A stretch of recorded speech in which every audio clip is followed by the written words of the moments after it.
Everybody, and welcome to episode 392 of Pixels and Ink, the official podcast of CG Magazine, where we take a critical eye to gaming, comics, tech, and media. I'm your host today, Chris DeHoog, and I'm joined by Jordan Biordi That's me. and Kari Taylor. Evening. There we go. Every time. It's a different crew this week with Brendan is at PAX and Dana is out ill, so shaking things up this week. Yeah, PAX we still hope happens, that's the thing. we hope for her speedy recovery Yes. if she's watching. Somewhere out there, I'm sure she is. Or playing Cat Cafe Manager. I'm not sure which. But Probably a bit of both. maybe it could be both. It's true. So yeah, let's hop right in. One of the bigger stories this week: Netflix posted its first major loss of subscribers recently.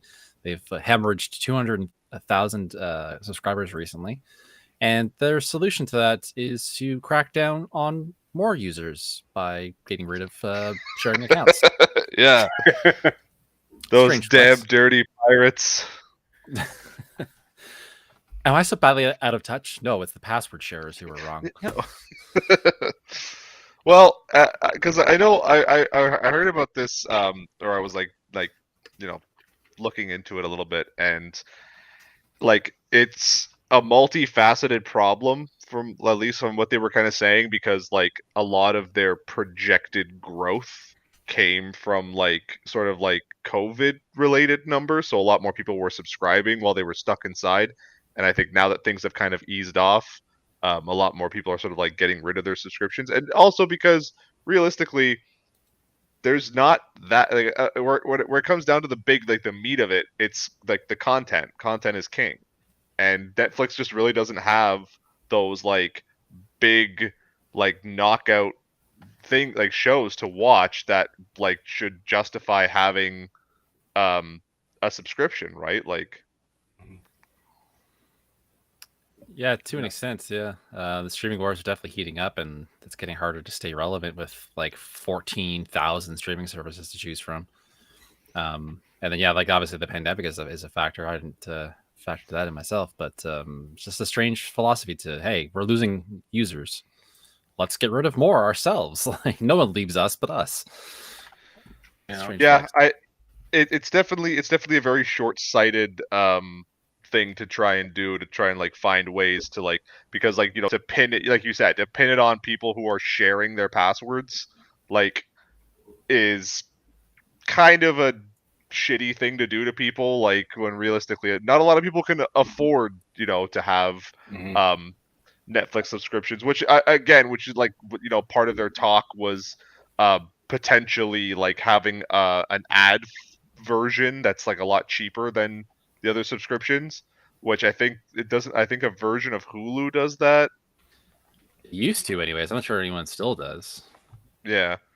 Well, I think, and I know because I know there's that one that comes with Samsung TVs, the Tubi, that is the same thing. It has ads, but it's a free service. And you know what? It had the second season of One Punch Man, so Netflix can get effed. It's got Bump in the Night. It's got Monster Rancher. It's got a lot of good stuff on Tubi. Okay. Well, I wouldn't have never opened it up. Yeah. It's got all the classic Lupin anime. Oh, nice. There's good stuff on Tubi. A lot of good classic YTV fare. Yeah. for those situated in Toronto who know YTV. Yeah, I don't know. I'm kind of two minds on the whole thing, because I mean, I understand that, hey, they gotta make their money, and obviously I share my Netflix subscription with my family, right? So because obviously I don't watch enough of it to justify it on my own, but when I think about it as a service that I share with my family, it has more value. Mm-hmm. That said, the last price increase that they made really made me question whether I should continue paying for it, because really the only show that I religiously watch would be The Witcher, and and maybe the occasional movie here or there. I'm trying to catch up on Gundam, so I've got a little bit of a reason to hold on to it for that, because there's a lot of Gundam content on Netflix right now. So I'm not quite ready to leave it, but they're kind of pushing it right now. Like the price is already just at the point where I'm not sure whether I can sustain it for much longer. And then on top of that, now you're going to limit how I share with my family, or try to get me to pay more to just to be able to have the privilege of sharing, or even worse, like flooding the channel with ads, which I already can't stand it on YouTube, and I understand that I'm not even paying for that, but that shit drives me crazy. So not quite sure how I feel about paying for that on Netflix, for ads of any kind. So I gotta think about that one. Yeah, like I either way, it's punishing the people who still have subscriptions. Like, yeah, Yeah. the Well, last 'cause it's increase has definitely pushed it up higher to the point where I wasn't really thinking about getting rid of Netflix, but I was thinking about getting rid of something else. Because like my household, we watch enough of it with the kids and stuff that I Yeah. stays found relevant. But it's like, well, do I need this other service then? Yeah. Well, it's funny too, because I think we mentioned it like last time around, where like it's, you know, when Netflix first hit the scene, it was like seen as the competitor to like the standard television model, and just like over time, all of these companies that needed to sort of like carve out fiefdoms in the streaming service and like have their own thing, and gobble up shows and gobble up rights and movies, like they just literally returned it back to just being television. And now to the Exactly. point where it's like they're considering, like, even like with basic cable, you had to pay for that, you still had like commercials on television programs, like, so it's Right. like they're just putting it right back to where it used to be. Like, it's like, hey, you want this Yeah. streaming service that's a little bit cheaper? Okay, you're gonna have to watch some ads in the meantime. I don't Yeah. know what it says about us that we've come to this place that it's just like, I refuse to have ads. Like, Yeah. but like, you know, like I don't know, we used to have patience for these things. I'm like, Yeah. but So what they could do is, bundle all these streaming services together into one package. like television. Maybe Yeah, maybe bring it exactly. into your house through a cable. Yeah. Right. Yeah, Exactly. exactly. We're back to paying ridiculous costs for all these for this bundle that we can't break up. I'm not liking it, but it's kind of funny. I'm surprised at how quickly it happened. Like, I don't think I really noticed how quickly it was happening until when Disney got into the game and put together Disney Plus. Then suddenly everything just starts to seems to be like getting 'Cause consolidated into like these separate little modules, if you will, or fiefdoms, as you say. I mean, it ticks me off that if I want to watch Picard, I got to get Peacock, and if I want to watch like the new Halo show, I got to get I have to Paramount Plus to get Paramount, and then I'm already paying for Netflix, and then I'm already kind of like piggybacking off of someone's Disney Plus subscription. And I'm like, I'm not even paying for all of it, for most of it, and I still can't keep track of it all. Like, I'm just like, I don't know. I'm not liking this at all. There's an elegant solution to this, and I nor like CG Mag would never endorse this, but there's an elegant solution. Starts with a P or a T, please stand by. and you can get whatever you want for, well, not free. You got to pay for a VPN. Yeah, but Jordan you can Biota's get opinions it. are not those of CG Magazine. I'm just saying, and a VPN, you paying for a VPN is actually fairly like useful to have. So like, it's just like good to have one in general. And then then you could just have access to all the things. Yeah. I mean, I've watched a lot of the new Disney fare, including The Mandalorian. Yeah, I don't pay for Disney Plus. Yeah, well, I mean, like I said, I'm borrowing Disney Plus right now. But you know what's hilarious is that I realize that I could easily go out. There's so many different options to go out and actually just, as you say, just P. Or the ends starts with P, ends in E. Okay, all this content. Magic But word. here's a hilarious thing.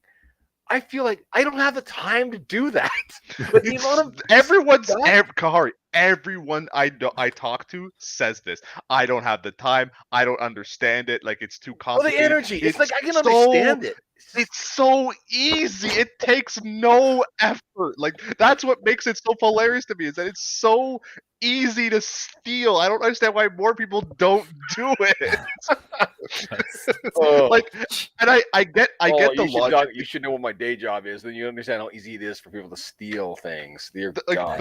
okay, Anyway. but this is again, like, on I the, won't on talk the about reverse that side to of you this, now. on the reverse side of this, like, this is sort of the thing, right? Like people are more willing to pay for convenience, right? And this is where, like, all these Yeah. things are kind of like starting to, like, create an economy where it's like incentivizing piracy, right? Because it's like, Yeah. you're making things so complicated. You have to have 16 different services, and I gotta pay Mhm. for 16 different things, like, every month. It's like I'm not gonna do that. I am more like, I'll put the effort into the P word than I will to, like, have to go to work every day to bust my ass to to pay for 9 different streaming services to Yeah. watch one show. Like, Yeah. Yeah. Well, there's all that too. It's also like the quality of the programming itself too, right? Like, Yeah. so many good shows don't make it past 3 seasons anymore, especially on Netflix. Yeah. And some of the stuff that does, like, Riverdale's still going somehow. But, like, there's been so many good shows that have been like, cut short in their prime by Netflix, like Glow and a few others. No difference. I mean, come on. Remember when we had Smallville? I mean, like, that crap went on for how long, right? But, Yeah. like, Smallville I didn't can't quite believe how decline many as seasons sharply, that but lasted for. yeah, that one went on a few too long. But Well, even there's rumors going around that the adaptation of Bone, the classic graphic novel, is like pretty much canceled at Netflix. So, like, they had this great property lined up, and they're letting it fall by the wayside. And what are they putting out? A bunch of reality TV shows that no one wants to watch. Yeah. And I think that's probably a big part of it too, that they, like, wouldn't mention in the dossier or whatever, but like or the meeting, right? That it's like, it's a large part of it, I think, too, because it's half the reason sometimes that I want to get rid of Netflix, if not just for, like, the convenience of having it and, like, letting my, like, mom and sister use mine, is that, like, there were so many shows on Netflix that I used to like watching that, like, ended up getting, like, sent to somewhere else because, rights and, like, ownership changes hands, that now it's like, it's really no fault of Netflix, but, like, now it's like, there was so much stuff that I can't watch anymore where I'm kind of like, well, shit, like, why do I want to keep having this thing? Like, right. And not to say that there isn't good stuff on Netflix, but it's very, like, mid-tier stuff, right? Like, for every, like, Russian doll, you have to sit through, like Chris said, like a Love Is Blind, and, like, Is it Cake? I just watched I heard about that. Yeah. My daughter actually started watching it on a whim because they advertise it on the kids' profiles, and it's something else. Yeah. I do like Nailed It. Nailed It's pretty good. Yeah. Yeah, if you're into those shows, but, like, I can't take that kind of. But, like, but that one at least has a sense of humor, right? Like, yeah. I think that there's some very good content on Netflix, but you really have to search to find it, right? And sometimes you have to be just in the right.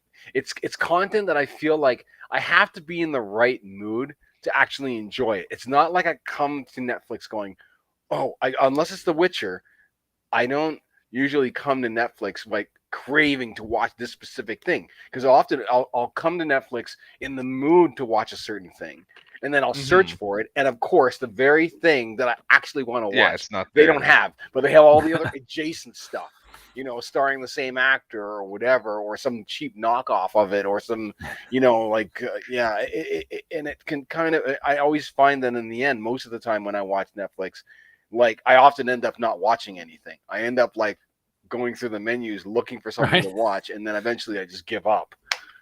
That's the real show on Netflix. Is the 45 minutes you spent scrolling through. You don't watch this? Nah. You want to watch this? Nah.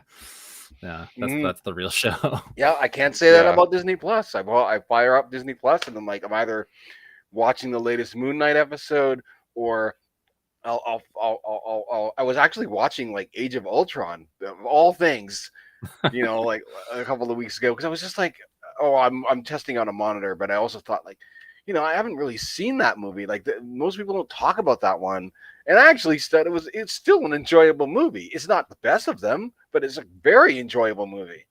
It's not what they Yeah, advertised, but it was good. Yeah, it was very okay. Yeah. it was very Avengers. Well, I like very I- Eden. what's I'm trying now. I'm forgetting his name all of a sudden for some reason. The actor from The Blacklist, James Spader. Spader, right? Spader, Love yeah. Spader. I mean, that's the reason why I like that movie is because I love James Spader. Mhm. So, I thought he did a great job in that movie. Carried it. For It was sure, a good. Yeah. It was Yeah. a good. It was a good appetizer for the what felt like the true sequel to the Avengers in Civil War.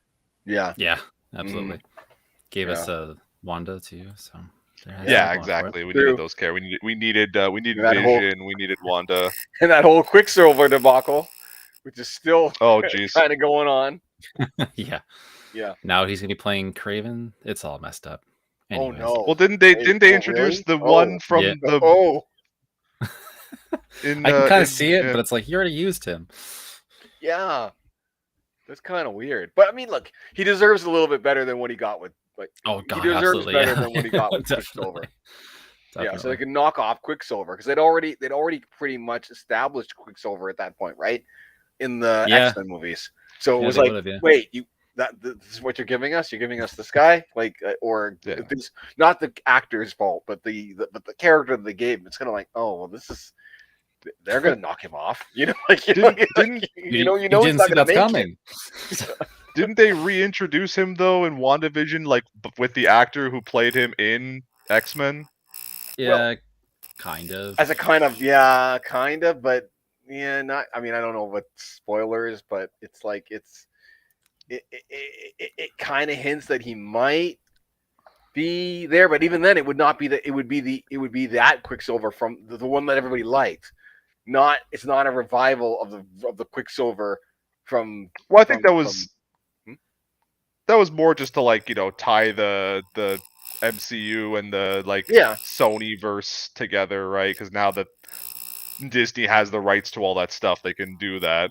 Yeah, but I felt bad that they couldn't actually bring in that actor. Like if they were gonna go there, why not have both actors in there? Like just find a way to make both actors in there at some Yeah. point, right? Like he's That's this fair. guy at one point and he's that guy at the other point. That would have been fine. But it was just kind I'm of sure weird they'll the way they explain it. handled it. It was kind of like a wink wink, like nudge nudge kind of deal. But I don't think it really mattered in the end. Like I mean, it's something that they may be able to go run with, but not necessarily anything. Anyway, we're getting off topic. I feel like we'll know more in a few weeks after Doctor Strange comes out. I feel Yeah, like that's Yeah. gonna address some of that stuff. But, Yeah. yeah. Like I I'm say, looking forward to that. we're kind of swerving, but since we're already over in the MCU, let's let's jump over to the teaser trailer that we got this week for Thor: Love and Thunder. We finally got a good look at that. Yeah. Did you guys catch the trailer? I did. Look, Yeah, watched it a couple of times. It's good. Yeah, It's gives me big vibes of like this is the first 20 to 30 minutes of the movie. Like Mhm. it's Mhm. very much set up. yeah. But, I like what I see I- so far. I genuinely hated all the people on social media and TikTok who were trying to make Naruto opening comparisons because there's a half a second of Thor running past trees and apparently that's a thing in the Naruto opening, so they were trying to cut it together look at the similarities they stole from Naruto. Oh, And it's that's a load of No, BS. We all know shut that Naruto up. when he runs with his arms dangling behind him like this. I was gonna say Thor was pumping his arms. He wasn't like Yeah, no, apparently William there's Dangle. a thing in the I was they were seeing the side by sides, and it's that's the only part of the opening of Naruto where he's running and there's trees in the foreground. It's really you stupid nerds. That's all it takes for you to because be we like, all "Look, know look, that we're doing Naruto is the Naruto only one who ever opening." ran in a forest. Yeah, he has the market cornered on that for sure. Yeah. but yeah, no, interesting first I mean. look. A lot of Guardians. For what I'm glad I am glad that the Guardians seem to have a big role in this too. Obviously, Yeah. I do kind of wish that they stuck with the fat Thor for a little bit longer, Like they didn't need to show him doing CrossFit in the trailer to like be like, hey, look, he's shredded again. Don't worry. It's like, Yeah. you know, it just kind of goes to this thing that's a problem with Disney that I find, and Marvel, I guess, that But I you can't mean, have. obviously there's probably he has a love interest in the movie. I mean, they're calling it Love and Thunder. Come on, so there's a love Well, interest. no, I think, So he but kind of has didn't to, he did probably has to. That's probably no, the reason I why he's doing the CrossFit, right? no, the You whole know, thing. I thought Taika Waititi even said it was more about Valkyrie, and like it's actually maybe. the whole love part is actually like more Valkyrie's story about finding a queen to her, like, you know, being the new like king of Asgard. King Valkyrie, they're calling her. Yeah. I think Oh, you mean like if anything happens on the love side with Thor, it's probably more like the familial love, which is kind of the running theme with yeah, the Guardians, that's true. um, becoming his new like surrogate family. But we got And Natalie Portman in there, well, right? Natalie Portman, yeah, but Natalie Portman like being the new like wielder of Mjolnir, I think like that's got to have some sort of different ramification, because like they're gonna do the same like thing they did in Loki, where Thor falls in love with himself. Like I think Thor as a character has grown too much to like sort of fall into that trap. Well, yeah, but it's not about the. Sometimes it's not about the destination, but how you get there, right? Like he's going to. Mhm. Certainly he's going to realize. I mean, I guess he's going to realize that he's grown past what he once had with this character. Maybe I'm assuming. I don't really know that, but that doesn't mean that he can't try to be like that. I mean, that's what I mean when I see him doing the CrossFit. That's what I'm imagining, is that it's partially because he constantly wants to regain what's lost, but what he's going to realize is that what's lost is lost, and he has to move on with what he has. But I would love to interject and just say that one thing I love about the MCU, I was just talking about this with a friend of mine at work, but what I really love about the MCU is how they're doing what, when I was a kid, what I wanted comic books to see. Where I mean, I would buy a comic book, I'd be getting into X-Men or whatever, and then I guess the writer would change or the artist would change or something, and then they would decide, oh, all that stuff that was really important, that you loved and that you thought was the greatest story ever. Oh, we're trashing all that, and we're having an alien invasion, and we're gonna just reboot everything, or we're gonna take everybody backward when really we should be moving forward. And what I love about the MCU right now is that they're constantly moving forward. I mean, when I first saw that trailer, and I saw when I saw the new hammer, or I should say the axe, because it's not really a hammer anymore, and I realized, oh yeah, that's right. They made it. Yeah. In Endgame, they forged a new hammer. I completely forgot that he did not have that old one. And I mean, certainly the old hammer still makes an appearance from that in that trailer, but I love the fact that there are just certain things where they're willing to just move on from it, but it's still, they don't erase it. They don't pretend that it never happened. It just becomes part of the whole progression of the cinematic universe. And this trailer seems to be more of that, and I'm totally down for it. I love the last Thor movie more than I ever thought that I would like it, and I'm totally pumped for this one, wherever it takes us. There so much happened with Infinity War and Endgame that like you kind of forget that, oh yeah, like Asgard's gone, like everything he knew has been gone, and he went through like absolute ringers to those two movies. And half of the Asgardians are gone because they weren't erased in the blip. They were slaughtered by Thanos, right? Yeah. So that stuff is all permanent. That stuff doesn't look just like Black Widow. That stuff doesn't come back, right? They have to move on from it in some way, and I really admire that they're going in that way rather than, I'm so used to stories where they constantly reverse everything back to the way it was, and only a little bit of something is gained. Even Spider-Man could have gone that way, the new Spider-Man, and they didn't. Like they actually went further than what's the word? Irrevocably. Is that the word I want to use here? Yeah, changed it to the point where you're like, oh, okay, there's no going back now. You know, so I love Absolutely. that stuff. Absolute status quo changer. Yeah, like that. I just rewatched that over the weekend, and yeah, that's just so exciting what they done with the end of that movie. But yeah, just what else is in the trailer that we haven't touched on yet? Oh, I mean, there was that brief glimpse of Zeus. Yeah, Russell Crowe. Who's playing Zeus again? Russell Crowe, Russell Crowe. That's right, because I know. Yeah, Christian Bale is playing Gore, the God Slayer. the or God whatever, Slayer. Wait, yeah, wait, but is this Love and Thunder? Yeah. Yep. See, I don't know any of this. I didn't recognize any of that stuff yet. I haven't. Christian really Bale, known I don't think they why really yet. showed at all. Actually, They didn't. just No, showed, he like, the didn't back show. of, He like, didn't actually Russell show Crowe's up. head. Yeah. So Yeah, no, you didn't even. that Yeah, you sounds didn't awesome. even. You didn't even see like his face. You just saw like the back of him. He was holding the lightning bolt, right? Oh, So you just like kind of knew right away. kind of like that God Yeah. of War cinema, that God of War trailer, like that God of War 2 trailer, Where where it's like well, Thor that was shows that was up. the end of God of War also, right? Where Yeah. you see like his feet dangling in the air. That was all his lightning bolts. Mhm. So we'll see Yeah. how that plays out. That would be there. Now there's a great little interconnection, right? Let's put Kratos in the Thor Yeah. movies. I Just start know. taking Well, out yeah, all the gods.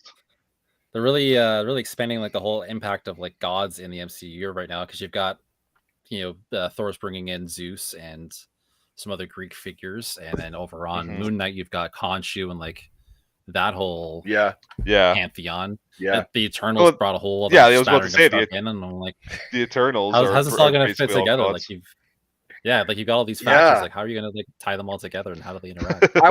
I want to know how a god can turn the night sky back like 3,000 something years and no one makes a stink about it. No, it doesn't affect anyone's schedule. You know what I mean? It doesn't make anyone late for work. I was picturing Nick Fury watches going like, what the fuck is going on? Yeah. But yeah, no, very exciting trailer. Taika can do no wrong, especially when it comes to Yeah. this. I think like I'm very No, excited to see him back in the saddle. I was saying to my one friend that like I was kind of just like, it's like because I genuinely didn't care about Thor like as a character, as the movies. Like the first Thor was like whatever, and the second Thor was an absolute snore. I still haven't seen it.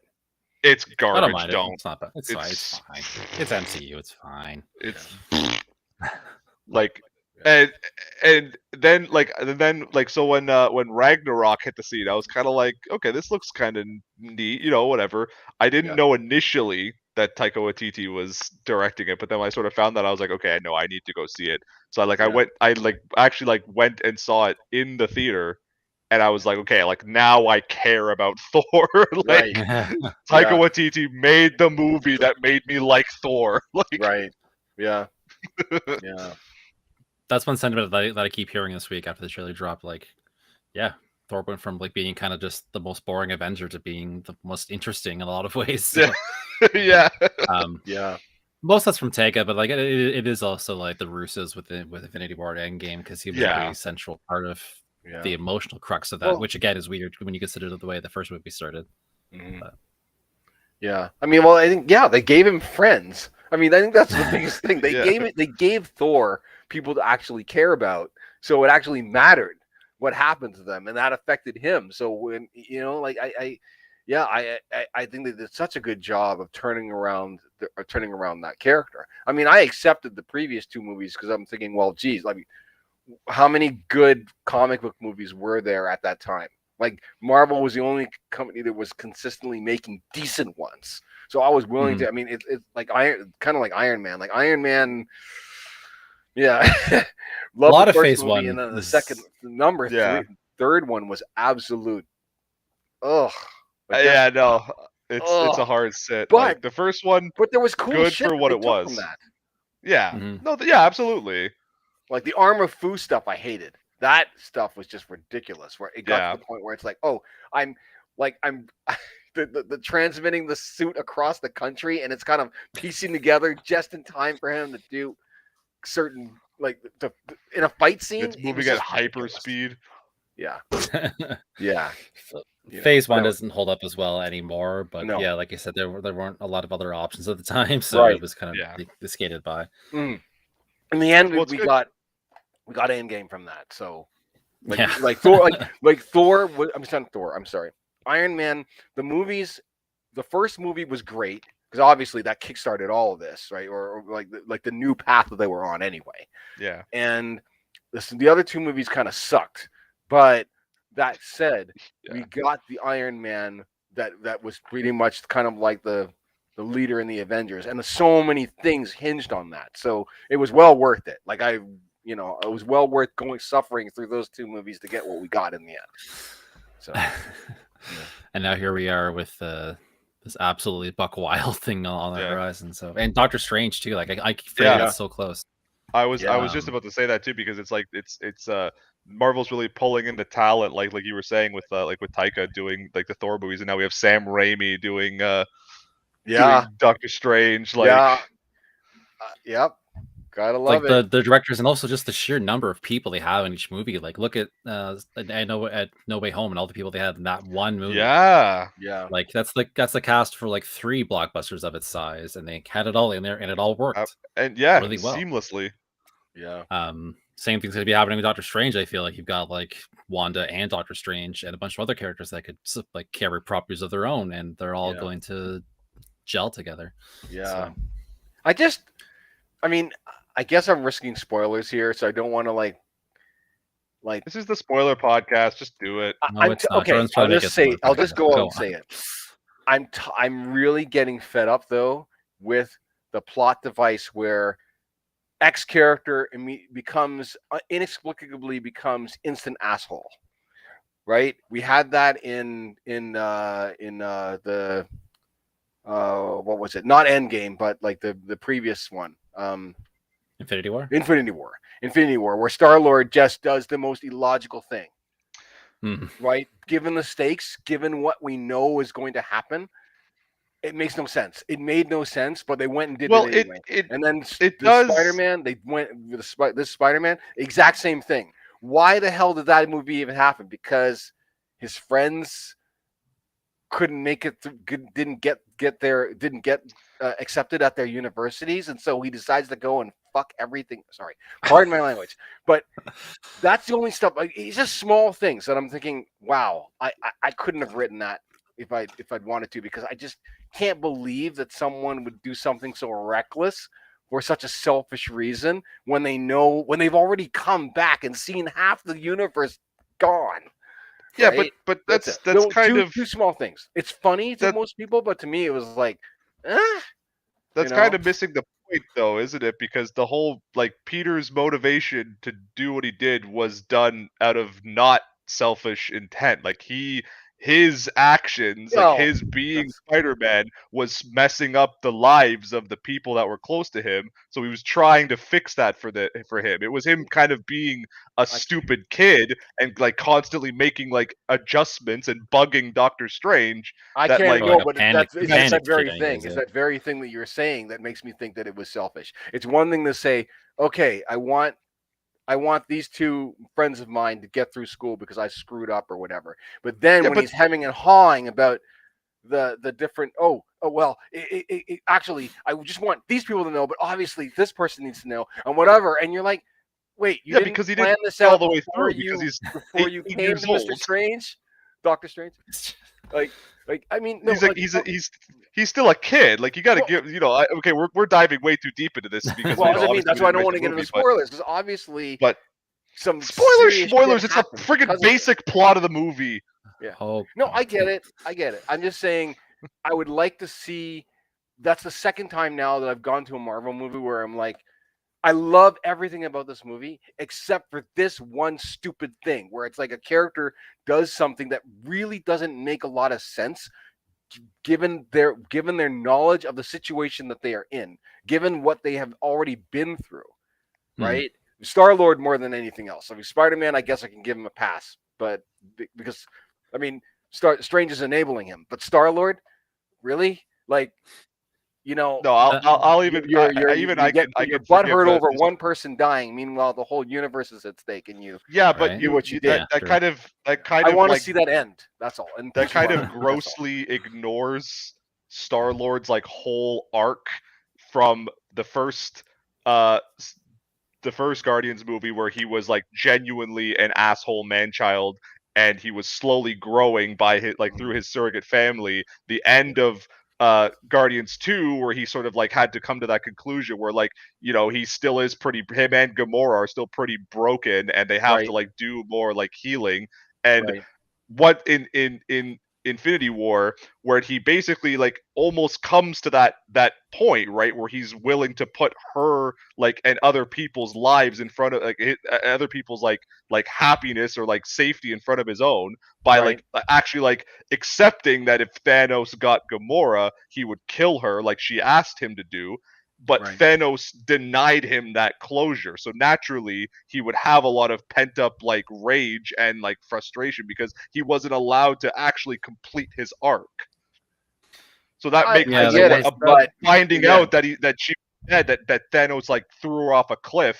Like that wasn't something that he and Gamora as like, you know, sort of a romantic couple were able to like come to that conclusion together, like and complete their own growth arcs. Like Thanos took that away from them. I get it. I think it's not that it happened. I think it's just more that they didn't. I mean, all I'll say is that I feel like they could have handled it in a way that where it didn't seem as selfish a move as it was, because it's a futile move. It's like, right now you're trying to save the universe and you're throwing that away because you're upset over the loss of one person. That's all. But that one person you can't bring that person back already. That one person was the love of his life and the person who helped him actually like become a complete human through his own pain and trauma. Like what you're saying makes sense if every movie was written from a pure logical I am robot beat Borp standard. Like, but like that's what that's kind of what makes, that's kind of. But this is it. This is kind of exactly what makes the Marvel movies so good at what they are, because they take into account that there is a lot of emotion that goes behind a lot of action, right? I feel, to me, I equate it to 7 though. If you remember 7, right? 7 made more sense, right? 7 was more about choosing to preserve one's soul, like taking vengeance versus preserving one's soul, right? Well, in Endgame, it's more about like we're talking about the lives of half of the universe, at least half of the universe. To me, that's kind of a clear-cut choice, right? It doesn't even, no matter how butthurt you are over something happening, right? It should be a clear choice to you that you don't throw away half of the universe because you're upset that you were robbed of your chance to get your closure. To me, that doesn't make any sense, but that's all. Heat at the moment, I'm I guess. Saying that you're wrong. I'm saying that that's how I felt about it. I just think that that's the only thing about Marvel movies that really drives me crazy is when you have a character. It's like, wait, no, hold on. Like, why would you make this decision at this point, right? But and Gamora would want you to do the thing exactly. Right? Like that also. It's a complicated thing for a Chris Pratt character to handle. Let's be honest. All of this, I think, goes to that. It goes to that Hitchcock quote about why people don't just call the police when they're in a dangerous situation, because that would be boring. Like if Star-Lord, acted with complete perfect rationale and they were able to complete their task to absolute perfection, that would be boring and there would be no like extra movie that like brought the whole thing to a close. Like it would just be okay, we're done here. Like, why didn't Ant-Man just go into Thanos' butthole and expand himself and vaporize him instantly? Like, why didn't they just go back in time and kill him and mess around with time travel logic? Like, because all that would be boring. Hey, look, what are you talking about? That would not be okay, boring. You know what? No, yeah, you're right. You're right. That would be the best movie ever. Scott, what have you done, bro? Anyway, sorry, I didn't mean to just drag us on. I mean, we're save the world. Plus, I think we can all agree that for sure. That plot point, I think we can all agree, made more sense than Martha. Why did you say that name? Yeah. That's what happens when you argue semantics in a script. Martha too. Yeah. So this is what it's like when doves cry. Yeah. You're telling me That's, that Bruce planned to get his ass kicked around that foundry just so he could land at that specific spot where he left the spear? Okay, give me a break. yeah, it's still more He coherent. knew he was going And to end up there. Yeah. yeah, let's Conversation shift. from a different time. Yeah. Let's shift gears to a different Yeah. IP and a different medium. This week we got a new announcement that Amy Hennig and Skydance New Media are working on a brand new Star Wars game. Again, Amy Hennig is getting another chance to make the Star Wars game that she's been trying to make for like a decade now. Yeah. Yeah. So yeah, What was they the haven't first- really it was just. like the Rogue one, I think, that was supposed to be the There's the EA 1313. thing. Yeah. there was the 1313 was 1313 and there before was- that. Yeah. There was another one. She had nothing to do with that. Yeah, because there's been a few different projects that like languished in development hell, then got canceled over the years. Yeah. I read some, or I heard some leaks about one of them that was based around like Alderaanian survivors, like after episode 4. Oh, and wow. There was the 1313 one, but 1313 was supposed to be like a Boba Fett thing, wasn't it? that was that was Like an the origin show. story? I think actually, yeah, Yeah. I think they it was were like an underworld type show. Yeah. Sorry, I just heard that recently. I wasn't sure about that, but 1313 looked awesome though. I mean, you look at that trailer now and you're like, wow, man, they were really blowing smoke up our butts because Yeah. that thing's like 10 years old now. And I'm like, I don't see games that look that good yet. Like, or there are very few games that look that good. Mhm. So but I mean, I kind of regret that we're not getting 1313. I really wanted to see that story made. That being said, like I don't think there's many things that they start out making and just like when they cancel, like I don't think they just throw them in the garbage can. Like I think those ideas get filed away for later projects and they can kind of resurface in other forms. So yeah, I mean, who's to say? Like again, for one thing, we don't know anything about this project they're working on except that it's going to be all new thing and an all new like tale of its own. Whether it's probably gonna for the incorporate best. anything else. For Yeah, I'd say legality's so. sake, it's probably for the best. We could use more like original things in Star Wars. Like everything is like, oh, it's this person who is cousins of like neighbors of Obi-Wan or something. Like we could use a little more separate. Like that's one of the things that works so well with Fallen Order. Yeah. Or this person who is Obi-Wan. Yeah, well that too. Yeah, like yeah. Well, that's because that's the whole thing, right? It's like when it comes to like a lot of like, quote unquote mainstream Star Wars stuff, particularly the games, it seems like they tend to only really focus now, at least I think like in recent memory, they only really focus on the Jedi. Like it's not like back in the day where you'd get really cool stuff like what was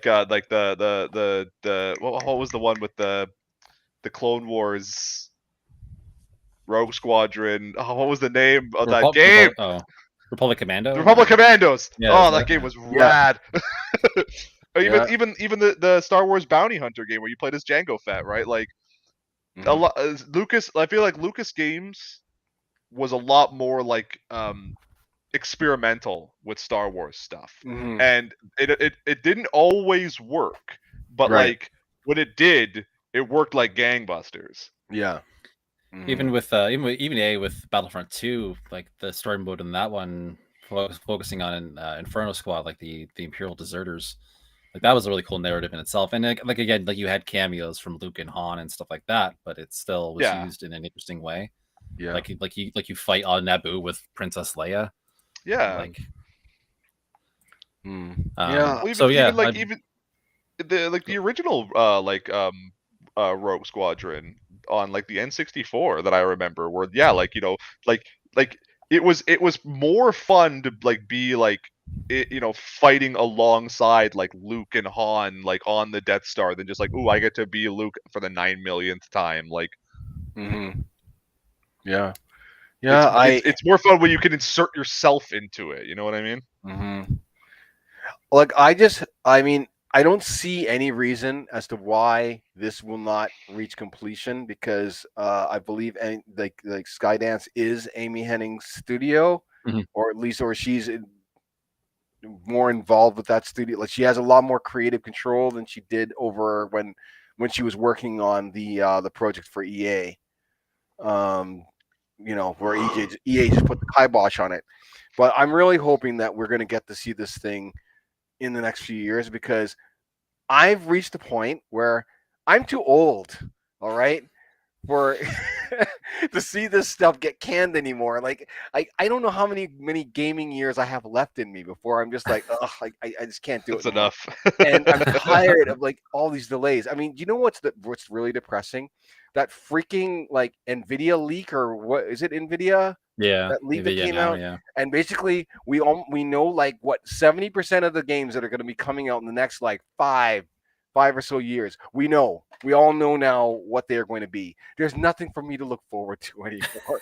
like I seriously know everything that's coming, and most likely, like maybe a lot of it I'm not going to like, but it just bothers me that we've had to wait this long for Amy Hennig to finally get another game out. This is just ridiculous to me. And the same thing with Jade Raymond, right? Which is kind of related because they were tied together on that whole EA Motive thing. So it just, or were they? Am I getting that right or wrong? Did she work? Did Amy Hennig, was she working on the EA Motive game that got I'm not canceled? sure actually. I believe they were that one. connected in that way. At some point, I think they were. Yeah, I think you're right. So we're talking about, regardless of whether they're connected or not, but we're talking about two amazing female talents in the industry that have not been able to make a game for God knows how long. We're talking about 5 years, 7 years, something like. It's ridiculous that their talents have just been languishing. So I mean, obviously they're working, they're doing things, but I really want to see the end of this and like finally see their games finally get out there, whatever they may be. I mean, I'm not really the Sony pony, so I'm not so sure about Jade Raymond and her thing, but Amy Hennig, I love Uncharted. I am totally down for whatever she's doing. I want to see what she would do with Star Wars, and the fact that she's got a Marvel project in the works as well, I'm just over the moon. I just hope I live long enough to play them. That's where we're at now. Yeah, like one sort of upside, I guess, to this too, like having been on projects before that didn't see the light of day. Like maybe the groundwork is already well established at this point. Like maybe she might know exactly what she wants to do, or head up with this game, and can can be off to the races, like hit the ground running. Now that they're officially like out in the open with this, so yeah, Well, right. maybe yeah, it's probably different too. That like now that like other studios now that like Lucasfilm Games kind of exists as its own thing, and it's not like one studio, like as shitty as EA kind of had like the majority of Star Wars properties like under their helm, like. Now that other people can do it, like there's probably more like likelihood that it'll get made, right? Because I'm sure we could all rightly assume that a big part of the reason it didn't get off the ground in the first place was that EA looked at it and like, we can't put microtransactions and loot boxes in this. Throw it in the garbage. Too story driven. Yeah, no, that's Yeah, exactly. And it's not the only thing that they're writing on too, right? Like when EA was the only one who could and would do games for Star Wars, like they had to put all their eggs in essentially one or two baskets. So oh man, that was a mistake, wasn't it? In retrospect, yeah. Well, even like from off the hop is like, really them? You want to give them games? Okay. I guess they're big.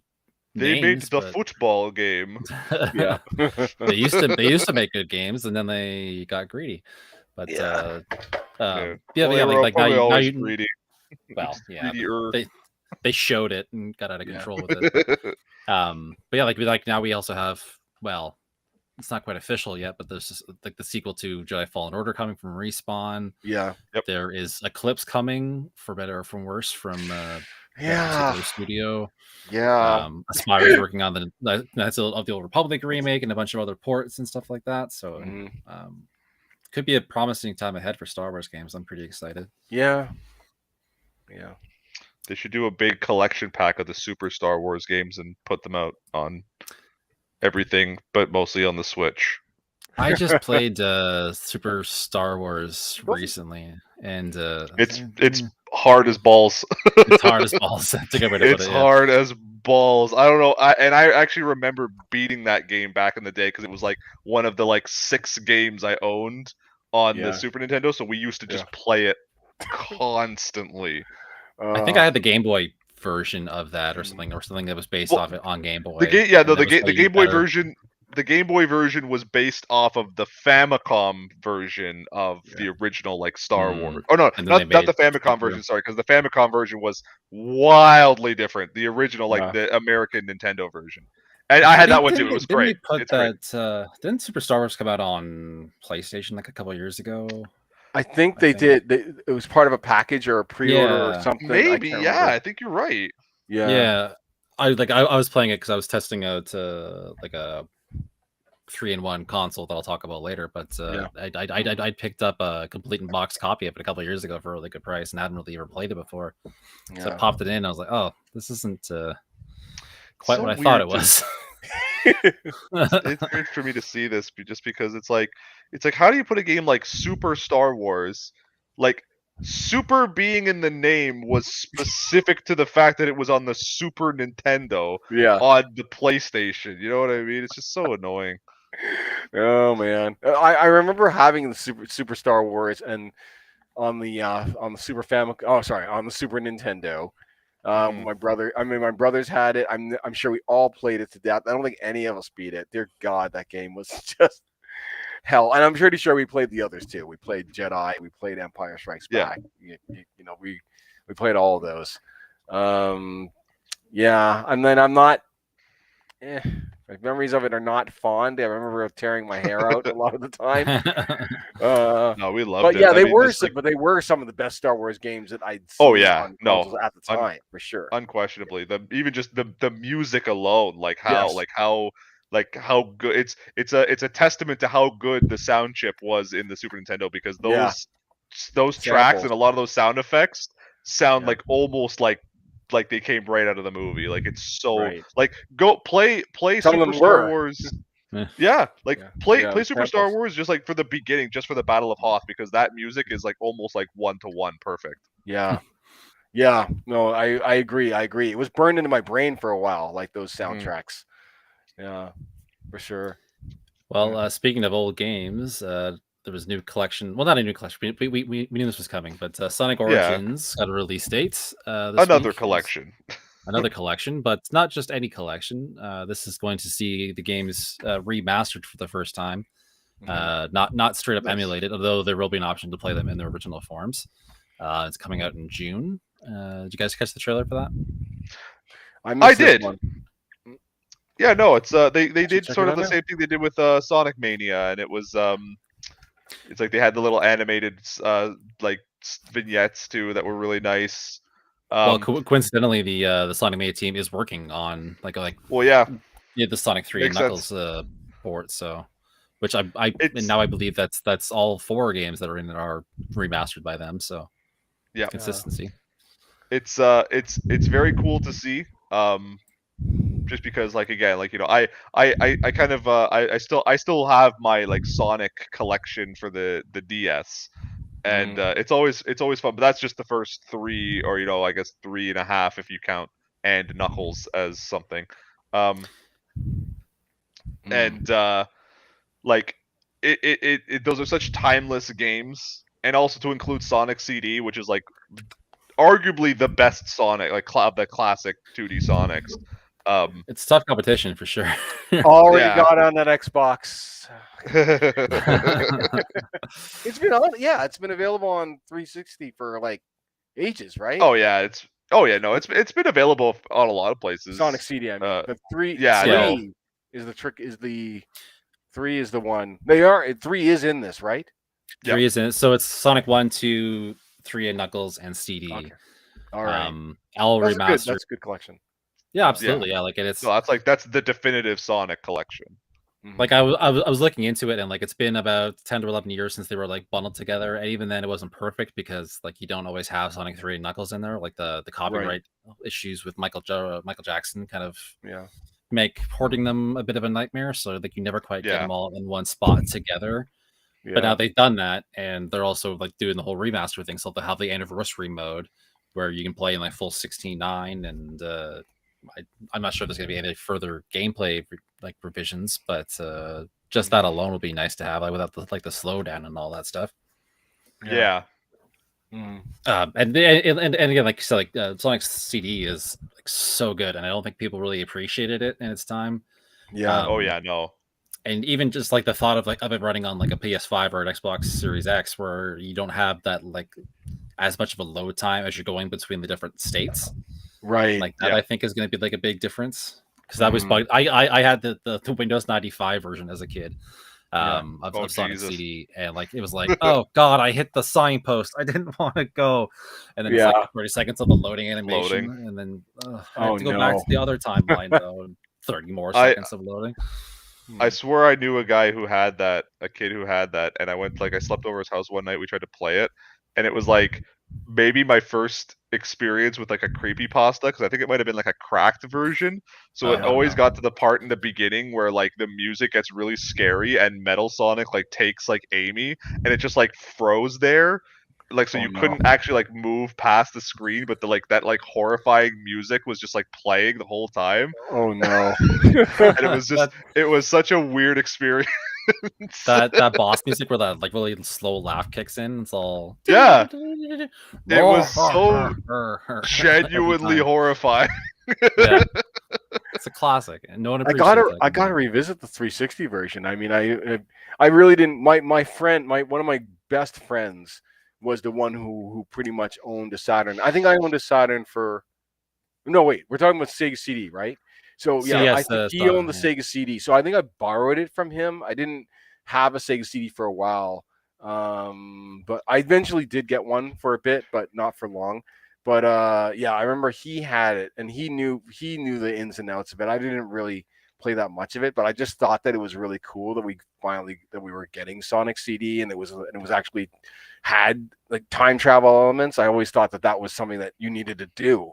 That was the one area that where obviously they needed to go, and yeah, I do remember having fond memories of what I played from that game. So, it's good to see that, yeah, like we're all going to be able to play that now, and it's in a far more accessible form. I mean, especially with 3 being in the package too. I mean, that's a much more complete package. Hopefully, it's faithful. Hopefully, it's done right. Well, I mean, like even if the anniversary mode isn't quite faithful enough for some players, like I think the classic mode will scratch that itch. Like you'll have that available too. Yeah. And like yeah, like for me, it's like having this on the Switch just makes my Switch all the more valuable. Like this is another Yeah. like complete series I can play through on this powerful little handheld that I take with me everywhere. So Yeah. yeah, it's Sonic 3 and Knuckles getting collected properly too. Like that's Yeah. big because like that game often gets mishandled again because of the whole licensing thing. Like you don't always get it proper, and like even like previous collections, like I remember like them being separated and like not quite coherent. Yeah. So hopefully Yeah. Whitehead Studios is making a nice consistent build of it. So I hope and so.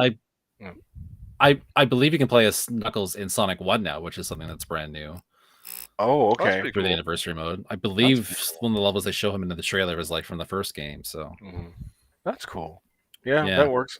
I just hope that, like I said, like you were saying, I hope that it's faithfully done, or that it's well, or remastered, that it's well done. Because I got to be honest with you, like the Sega collections tend to be hit or miss. I mean, if M2 is working on them, then usually they're top quality. They often include things that actually improve the experience as well.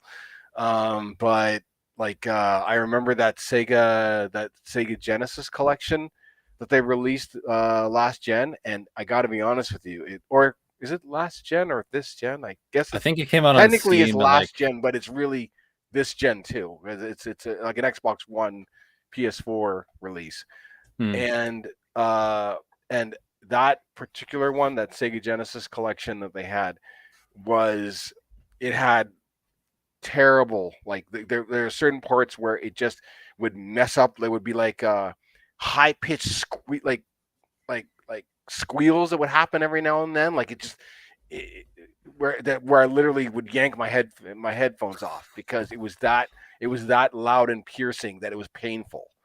right? And all sorts of other things. I found that it was just a buggy experience overall. So I only trust M2 to do like Sega stuff generally. They're the only ones who seem to actually put in the care and effort that's required. So I mean, I'm hoping that whoever's working on the Sonic collection is putting that same sort of care and effort in there to kind of like squash the bugs and make sure that it's a faithful and properly working like remaster or update. Yeah, well, like Whitehead Studios has shown like through Sonic Mania that they really like get Yeah. Sonic a lot more than most Sonic developers since 1997 have done.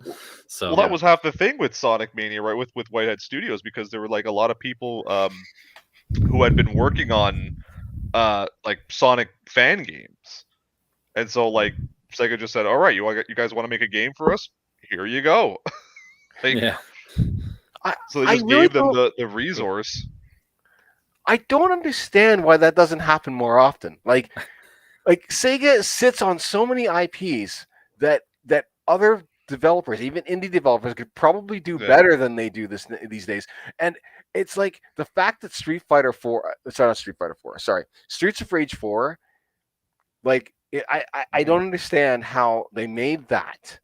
And they already had like the Streets of Rage like remake or Streets of Rage that remake that was made by those, you know what I'm talking about, the one that was made by like the indie developers, and Sega shut it down, and then Golden they went Axe and made 4, and I'm like, that game is far better than 4. I don't understand why Sega isn't taking advantage of the creativity that is out there from their actual fans, right?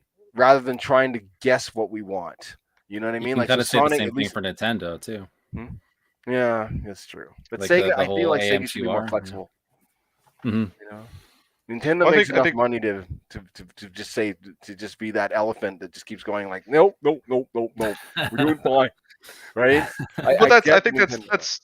that's more, I think, on the lines too, that like Nintendo like historically has been very protective of its IP. So the fact that like Nintendo still wields as much power as they do, like they hold on to their stuff with an iron fist, whereas Sega, as you know, kind of like still a pretty prolific studio, but kind of like, you know, the one that failed. In comparison, like when you talk about like, you know, like the quote unquote, well, you know, in comparison, like you know, when you talk about like the quote unquote console wars, right, They between shot themselves Sega in and the foot. Nintendo, Yeah, yeah, like, and it's just like, it was just, when you really look back on it, it was just bad timing, because for all intents and purposes, the Dreamcast was the best system on the market when it launched. Like, Agreed. from a technical perspective, like it was the like best thing out there, and nobody bought it. Nintendo or Sega couldn't support it by themselves. Like, nobody was developing for it, and everything that Sega put on it, weird and cool that it was, couldn't save it, right? So like they are the ones who had to like sort of like end up you know, eating it and just becoming a software developer. So I think they do have a lot more like reason to be lenient than someone like Nintendo, or even like Microsoft or like Sony, like those big ones too. Like Microsoft's never going to let some indie dev make, you know, a fan Halo and be like, here you go guys, make Halo for us. Like, yeah, but they made never it. going to Let them happen. make Battletoads. Yeah, and look how it turned out. They really, you know, they learned their lesson on that one. Yeah. Well, that one might have been Battletoads deserves to stay back where it was. Like that might Yeah. not, that Maybe might not have been Battletoads didn't future-proof. hold up as much as you remember. Yeah. Maybe the real Battletoads was the enemies we made along the way. With a- 'cause that one, Yeah. yeah. We'll see how the Ninja Turtles collection fares later this year in that regard. But yeah, so fingers crossed for that release in June. But for now, let's move on to our review section. I kind of want to hear your thoughts on the unbearable weight of massive talent, Kari. Okay. I rewatched the trailer last night and go, this just looks like all kinds of things. Yeah. Okay. Okay. How deep down this rabbit hole do we want to go? All the way. Yeah. Not too spoilery, but Okay. Well, I mean, All the okay. spoilers. I basically- wanna can hear share all of my it. the God. reviews out. I can share my actual feelings of it, and I think my subtitle for it was a bit lightweight, and it's not. And like I was so pumped to see this film, and I think I got mostly what I was expecting out of it. I mean, it is a really it's a kind of movie that I absolutely dreamed about reviewing. Before, because I mean, Nicolas Cage, I have a special connection with him because of the role that he played in Adaptation, which was part of that two duo film from Spike, like Spike Jones and sorry, now I'm forgetting the name of the directors, but Charlie Kaufman, oh, okay. right? They wrote Being John Malkovich, or they did Being John Malkovich. I loved that film, right? I'm aging myself because that film was that's like a 1990s film. I believe Adaptation was like a 2000 and early 2000s yeah. film, right? Which is a follow up, and that starred Nicolas Cage playing as Charlie Kaufman, as well as his fictional twin brother. Um, uh, I think it was Donald or something Kaufman. So essentially, he was already doing this role way back then, like doing this whole meta. Oh, I'm playing a real person, a fictional version of a real person, right? Plus a fictional brother, right? Writing writing this film that is actually unfolding as it happens because he's the screenwriter. And this movie kind of plays on that whole idea. I don't know if you want me to get into a whole synopsis about it, but Of essentially massive weight or the massive weight. adaptation? Yeah, No, okay. massive weight. I don't want to necessarily ruin. I've got for like the people. trailer premise of it. Yeah. Like Yeah, and that I mean- like he's called like here's some billionaire wants to hang out with him, and it turns out Right. he's in some nefarious stuff, and Right. double crossing, triple crossing ensues. Right. Yeah. So I mean, effectively, in The Unbearable Weight of Massive Talent, you have Nicolas Cage playing a fictional version of himself named Nick Cage, right? Not confusing at all, right? It's fine. Plus, on top of that, he has a figment of imagination in his head. So basically, an imaginary friend in his head called Nicky Cage, who is basically Nicolas Cage playing as his 1990s version of his role in Wild at Heart, except that he's not playing the character Sailor. He's playing Nicolas Cage, who just happens to dress and act like that character, but he's actually Nicky Cage. Okay. So you have, and basically, Nick Cage is going through a bit of an existential crisis because he isn't able to land a big juicy movie part that he really thought would make his career or bring him back, and also he's got debts, right? And basically he feels that he's possibly losing his talent. So long story short, his agent hooks him up with a billionaire who lives in Spain, who basically wants Nicolas Cage to make an appearance at his birthday party, which he begrudgingly goes to do. He does because it's $1 million. Come on, he has debts to pay. Nicholas also has a family to worry about. He has an ex-wife. He has a fictional ex-wife, a fictional daughter, right? Who he dotes on and basically believes that she is kind of like has the same sort of appreciation for cinema that he doesn't. But she's a teenager. Of course she doesn't. Like she feels embarrassed to be around him and all this other stuff. So he begrudgingly goes on this this trip, and he's intercepted by the FBI, or not the FBI, the CIA, who basically tell him, well, this Olive Grove owning millionaire that you're about to go see, he's actually runs an arms cartel and he's kidnapped the Italian president's daughter. We need you to spy on him. We need you to spy on him so we can so we can rescue her. And it's just obviously it's ridiculous. It's obviously a ridiculous idea. But what's lovely about this is that Nick Cage, so the fictional Nick Cage that's in this movie, who stars in this movie, he is it's half of him is like Nicolas Cage, like looking at things and realizing this is preposterous. Like there's no way I can do this or whatever. But then there's this other half of him. The other half is the Nick Cage that is basically feeding off of his own bullshit. Like he actually has the arrogance to believe that, well, because I did my own stunts in this movie, then that means I know how to drive a car. And of course he does, because he did.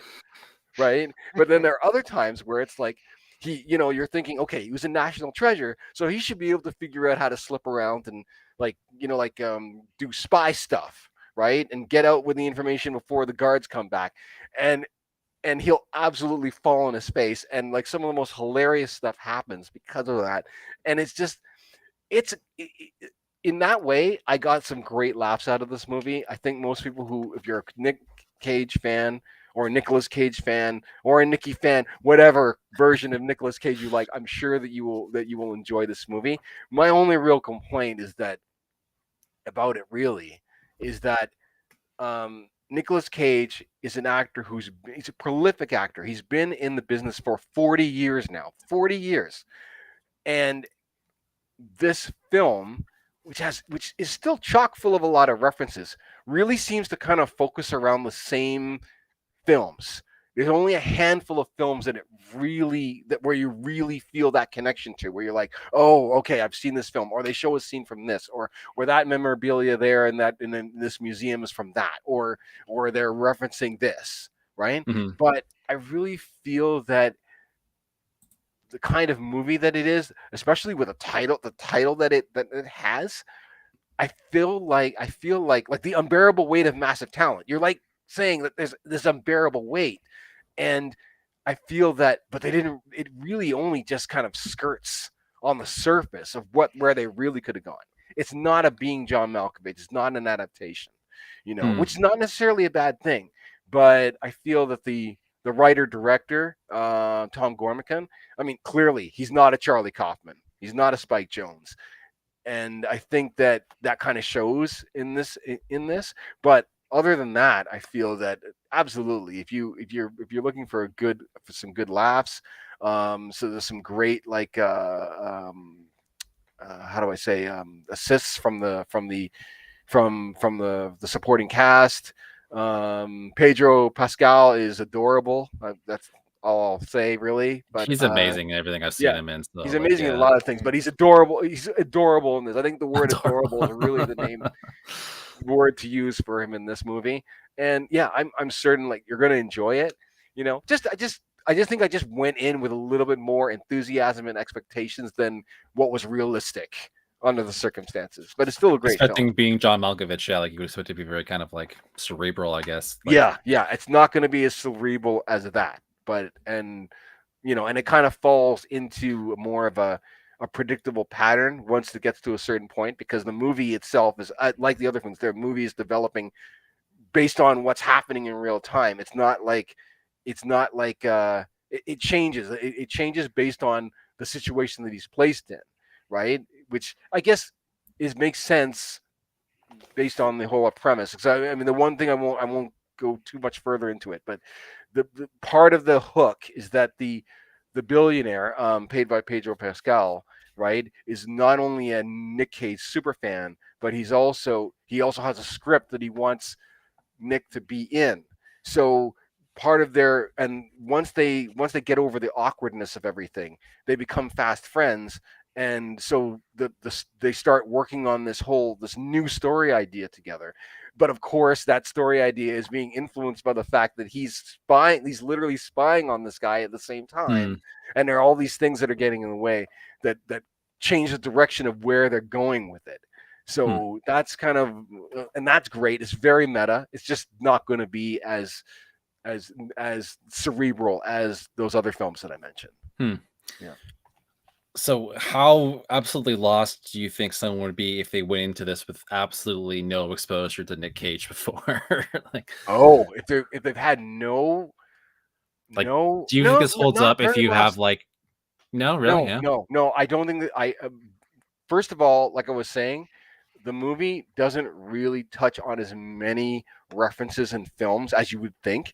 And like Mm, half of the references are literally like, oh, it's a movie playing on a TV that someone is watching or just happens to be on the TV coincidentally or whatnot.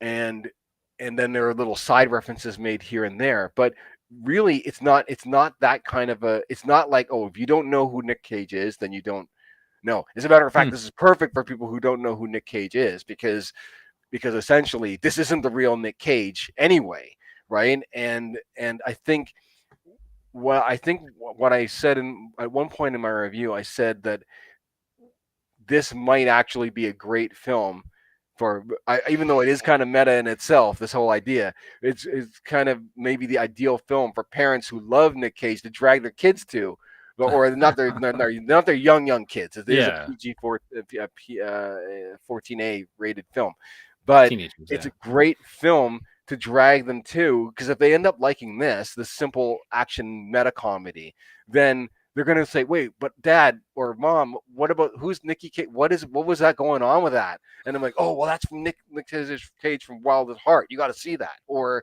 Or the hell's oh, a Con National Air? Treasure or Face Off. Or there's so many references of well-known films Hmm. that I think that would be I think that that'd be quite enjoyable for people to kind of like start with that and then actually go back and say, oh, this is what all this is about. So yeah, I don't think Hmm. most people, even if you don't know who Nick Cage is, I think that's the whole point. I think that that's definitely the intent of the director and Nick Cage here is that this movie is kind of a primer to kind of get into this to get into the world of Nick Cage because it doesn't really matter if you're a teenager or you're an adult. There are things that are going to appeal. He's so far out there that there are definitely going to be things in his filmography that people are going to, or in his portfolio that people are going to love. Hmm. So regardless of their age group. So I think, yeah, I think Because that will be good.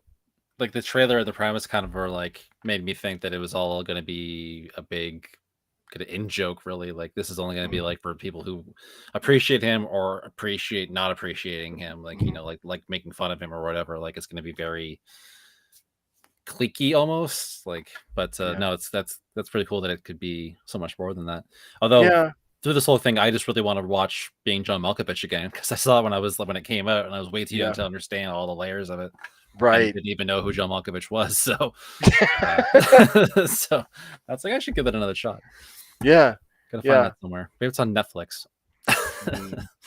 Yeah. um, Yeah. No, I think I definitely feel that it's good. It's a great primer. I think that, yeah, it certainly, yeah, it could have gone a lot further, but, I feel that, yeah, I think that would going pushing it all the way, right, in terms of meta, in terms of self-reference, would have made for a very cerebral film. As a matter of fact, that's kind of the film that, in a way, that the two characters, that Nick Cage and Pedro Javi's character are kind of like trying to put together. But in the end, it kind of like collapses into an action movie because that's what people want. And I think that in the end, it's like that makes sense because yeah, they want.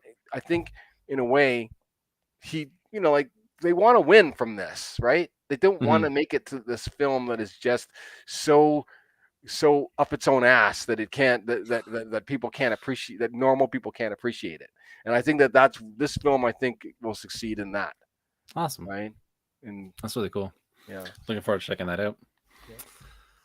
yeah, Yeah, so we'll keep moving here. yeah. I reviewed something that was also kind of a weird mashup of things. Mhm. So I played Neptunia X Senran Kangura Ninja Wars on the Switch. This one came out on PS4 recently, but we got to review the new Switch port. And as someone who had really no exposure to either of these series Yeah. beforehand, Uh-huh.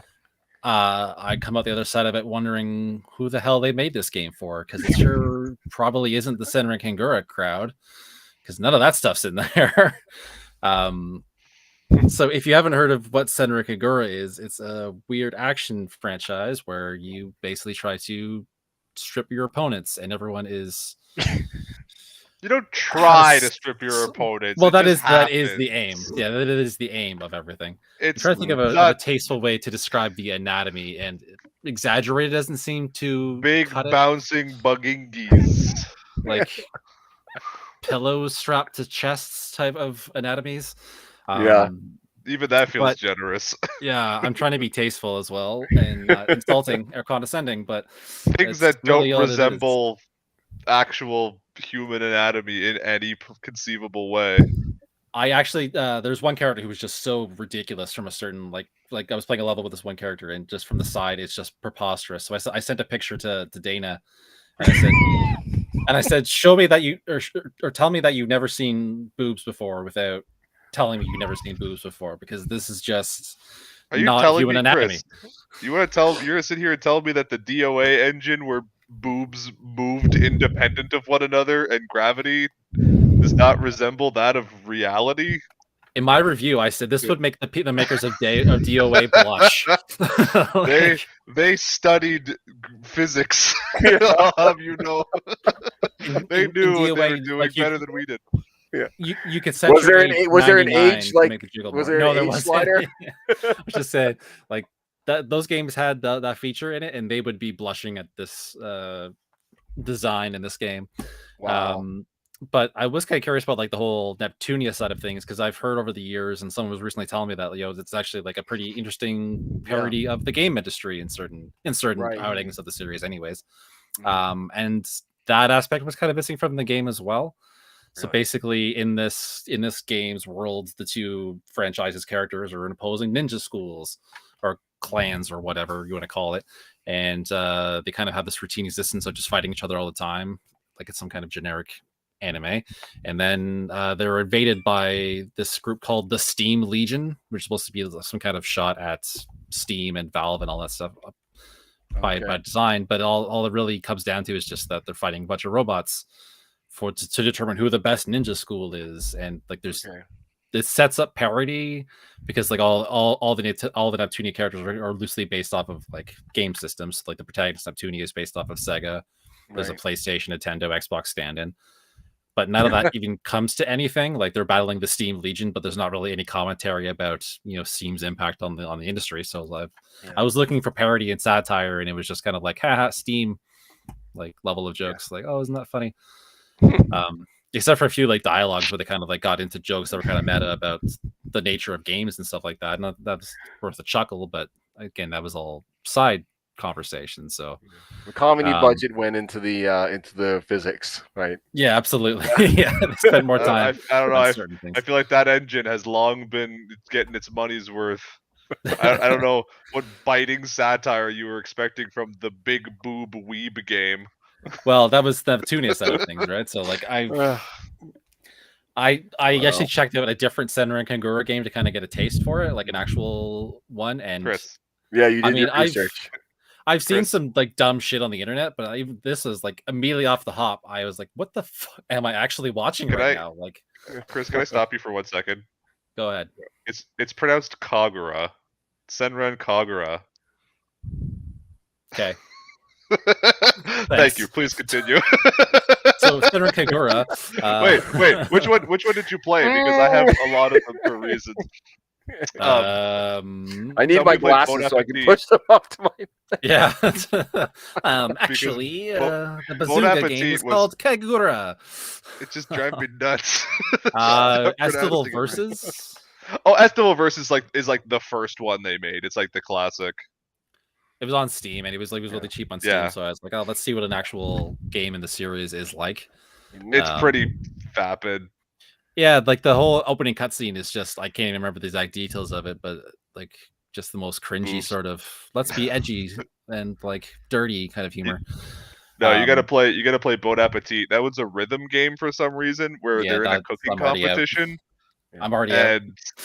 and you cook things, and then the judge, who is like an old like ninja guy, he's like the old the old master. He screams at the flavor with such ferocity that it blows the clothes off your opponent. Wow. It's pretty funny. Like that one actually made me laugh at just how like profoundly stupid it was. I was like, this is a cooking game. Why is it a rhythm game? Like, I was almost hoping to see like some kind of level of Kill la Kill style satire or something from that aspect of it. No, they have none of it. It's purely for weebs to yeah. But like all of that stuff you're not going to get in this game besides from like character designs. Like none of that stuff is in there. It's not even like that dirty. No, it's not even remotely. Yeah, I know. I looked into it after I saw you like were reviewing it, and I was just like, yeah, it's not even like there is not a single thing in there worth doing the one-handed tango to. This is too much information. We need to move on. But yeah, like that. That's what those games are. You're gonna sit here and pretend like they're not. That's how I don't have the entire library on my computer. I'm gonna say one. I'll say one thing in it. I'll say one thing, and I don't know barely anything about this game. I mean, I know in passing, but I will say, as someone who lived in Japan for 3 years, like I feel like at least I can at least appreciate its existence, because I feel like those kind of screwy games have to happen for other cool stuff to happen.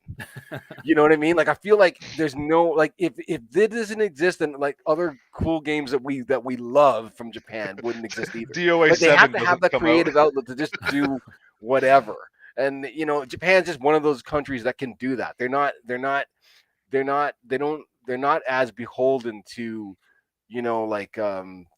standards, social mores as we are here, right? Certainly Sony itself is doing a lot of censorship there, but I feel like, and Nintendo has in the past too. Used to anyways, yeah. And that was some of the stuff that comes out on Nintendo's eShop. There's a story going around over the weekend that like one of the top titles on the Switch eShop page was just pure hentai, essentially, like, or just pure smut. I saw that, and I literally said to myself, like, these guys have no fucking standards when it comes to the eShop. Like it's unbelievable.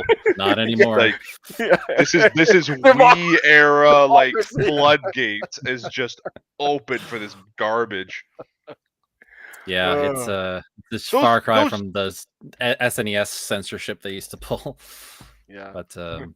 But it's not even it's like censorship that needs to happen to a certain degree, because those charlatans who made the the AAA alarm clock game that everyone was fascinated with, or like the calculator game, like they're doing like a deluxe edition of the AAA alarm clock for the Switch. Like, do some quality control, Nintendo. To come back to the actual gameplay of it though, like it's really bland. It actually reminds me a lot of like a PSP beat 'em up. And that, like, you go into a simple map and you run around to points and you beat up the stuff and then you win. But I found myself like playing it more than I needed to. Like I kept going with it beyond the scope of the review and kind of had fun playing it just in a kind of a mindless way. So it's not breaking the wheel. It's not really delivering on what either series is known for. But it's kind of fun in its own way. I just don't really know what they intended the audience to be on it. Like, I back when the 360 launched, I'm pretty sure I bought Rumble Roses, and I really enjoyed that game. I thought the game was hilarious, and so I can't judge. Yeah, I mean, I unironically enjoyed that really game. Judge. I unironically enjoyed Rumble Roses to an extent, and even DOA Beach Volleyball was kind of a chill game. Yeah. Well, even DOA, like as shameless as it was being, like even the commercials were like selling it on the idea where it was like lol boobs, like they were solid fighting games for what they were. Like it used to be very good. I mean, used to be, sure, yeah. DOA 2 is was like a staple in my house, but like, yeah, it's fallen quite a ways, but like that's what I mean. Like those games, at least, like they were solid for what they were. Like if they were well put together, then it almost makes you wonder why they even had to like sell it on the sex. Like, well, just for the sake of doing it, I guess. Yeah, like they needed to stand out. I guess there were just too many competitors at the time. You know. They needed Were there They needed their own like edge, Street and they were Fighter literally and working off of the same hardware as Sega, a lot of other Sega games. So they had to at least stand out. You know, they didn't want to be mistaken for another Virtual Fighter. Yeah, like they had Virtual Fighter, Street Fighter, Soul Yeah. Calibur, Tekken. There was a Tekken, lot of yeah. other like hardcore fighters at the time. Yeah, King of Fighters, even on the 2D front. yeah. Um, And DOA was great. You know, the sad thing is that I think some of the best part of the reason why those games were great was Itagaki's involvement, right? And Mhm. Itagaki's got his own. He had his own issues back then. I don't think a lot of people want to work with him now. Hmm. So, yeah, plus like He's a that, they rock just don't make star, you fighters know? like that anymore. Anyways, yeah, period. Yeah. They're just Mhm. taking different directions. Yeah. Anyway, Yeah, we're kind of running along here, so let's move along. sure. To our what you've been playing section. Jordan, have you been playing anything lately, or what you've been playing? You're off camera. I probably shouldn't call on you, I guess. sorry, I was choking on something. Well, you shouldn't do that in there either. Yeah, exactly. I don't know what the hell creeped up into my throat. What have I been playing lately? Mostly nothing. It's been some Fortnite and some little bit of Animal Crossing. I saw one of my like old friends from grade school who like I just like happened to like have on Instagram, and we interact once in a while. She was playing and I was like, yo, come to my island, and we like ran around for like an hour. and yeah, a little bit more, Stardew here and there, and some Elden Ring here and there. We're kind of coming up to like a dry patch, right? So it's like, I guess We you're really doing more are at the dry backlogs. patch, yeah. So that's kind of why, like, I'm just kind of like waiting to see. Dana's got something interesting on my radar now, so hopefully in a week or so I'll have something to talk about. But It's not Cat Cafe, yeah, is it? no, it's that what was it called? I just saw it on my phone. It's like some retro inspired Dungeons of Dreadrock. Oh, right, that thing. Yeah. Okay. Looks really cool. I'm actually like super into it. So Yeah. yeah, Well- I tried to play Phasmophobia for like a little bit, and then I like chickened out in 5 minutes because it was just it's too. God damn, is that game just too atmospheric? Yeah. It's I've been having a lot of long conversations with a buddy about how bad Kingdom Hearts is, and he hadn't seen the trailer for 4, so I sent it to him. Mhm. Along with the text message, I think this game looks too good. And he's just like so worried about it. He's like I can't. Yeah, it was funny. It was a good talk. Good talk. What about you, Kari? What have you been up to? Well, about this dry patch you're talking about. I'm loving this. I'm absolutely loving it. I mean, obviously, I don't. As one of our, I'm more of a I'm not usually one of the news guys. I'm more of like a review, like hardware software reviewer kind of guy. And it's like I'm so used to being bombarded with like new stuff that I want to play but I can't play because I'm busy reviewing something else, and I gotta get that done, and then the next thing comes. So I've been actually enjoying a little bit of the slower pace of things because there's so many games in my backlog that I want to kind of get to. Mhm. So what I have been playing, I'm still playing Dying Light 2. Playing it as in the peacekeeper mode. So I'm basically side of one of the other factions. I'm going through it a different way now, and I'm really enjoying that. From apparently there's a new game plus edition that's either was added or is coming out. So I'm interested in seeing that eventually, but not right now. I just want to get through the darn game. But the other, I'm currently. I think it's safe for me to at least say that I'm working. I got a chance to preview Sniper Elite 5 last week. So, and I'm basically writing up the preview, but I'm still a little bit. It was basically just a 2-hour session over Parsec, so it wasn't the most ideal condition to play such a game. And also, I'm kind of a little fuzzy on it, so I've actually been playing Sniper Elite 4, which is already out on Game Pass now, and apparently Sniper Elite 5 will also be out on Game Pass. So they're continuing the tradition there. And so I've kind of been getting into that and getting into like the X-ray kills and and having a lot of fun with that. So that's basically what I've been playing. In addition to Dying Light, not much else right now. Yeah, the dry spell can be kind of a good thing. Yeah, like I've got a huge backlog too, and like it never ends. Like between the new like stuff that's come out recently and like old stuff that's like keeps cropping up on our radar. Like I really need to play that or this. Like with the Xenoblade Chronicles 3 got moved up this week.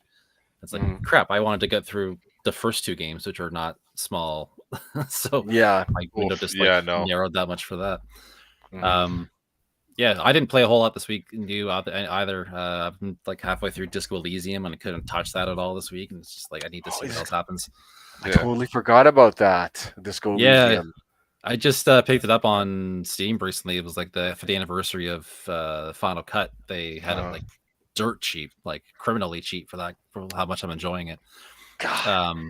It's always great deals on Steam, I know my machine can't run it, so I got to wait for an Xbox sale.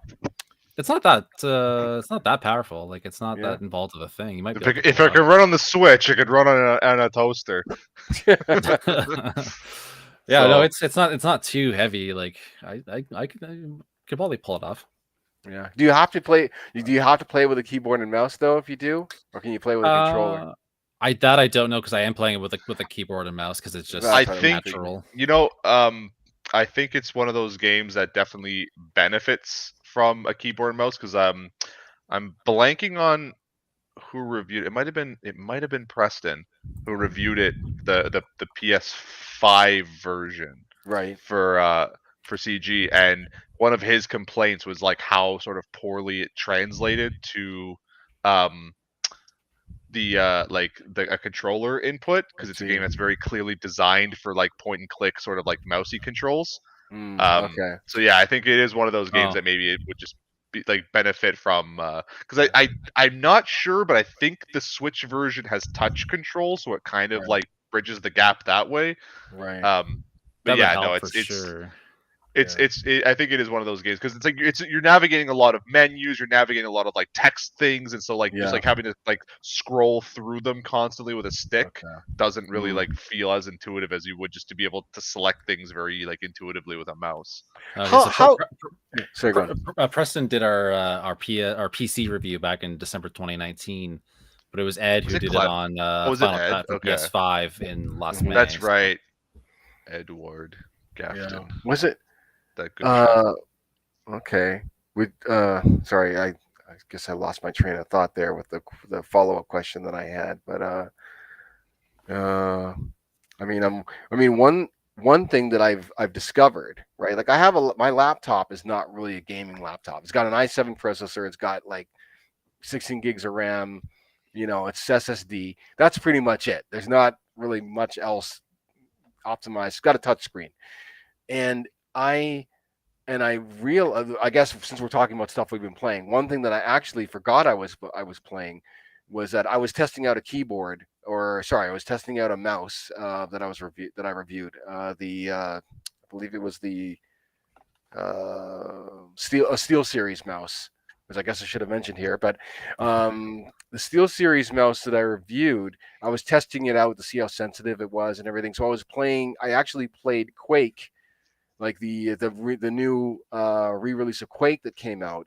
And what was great about it was that it's on Game Pass. So I actually, when it's on Game Pass, it's sort of like, oh, okay, well, it can't hurt to try it out, as opposed to, oh, I'm going to buy it on Steam. Maybe it's a good price, but then I'll fire it up and it doesn't work at all, right? Because I don't know how my machine will run it. So and it can actually run Quake quite well. So that was kind of neat. So I'm thinking maybe that's what I should do for Disco Elysium. Wait till it gets the Game Pass for PC and like just see if, and then install it then, because then at least there's no real risk, right? It's true. You Yeah. know, how cheap was it though? That was my question. Yeah, how cheap was it Oh, on Steam? I think it was I like might just buy it. $16.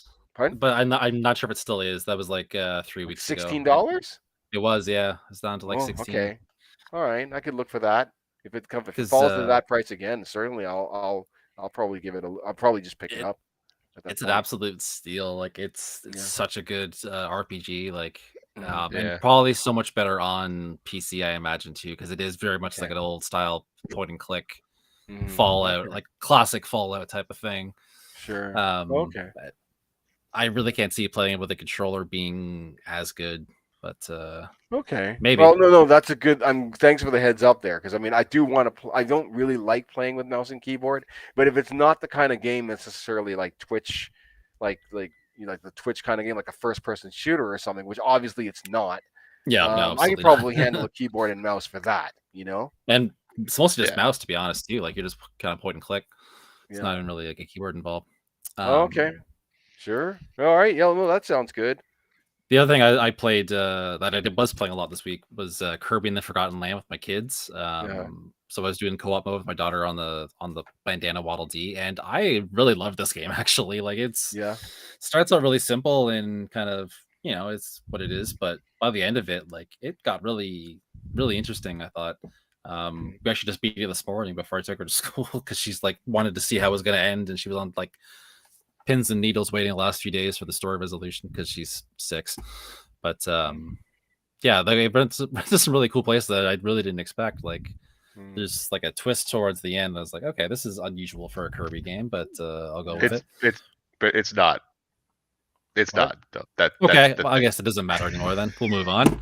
I guess I'm wrong. Well, because this is exactly what I was saying with what I was talking about. Like it is You were so spoiling the entire common. game, so I did kind of check out a little bit because I didn't want to have the entire game spoiled. But yeah, Well,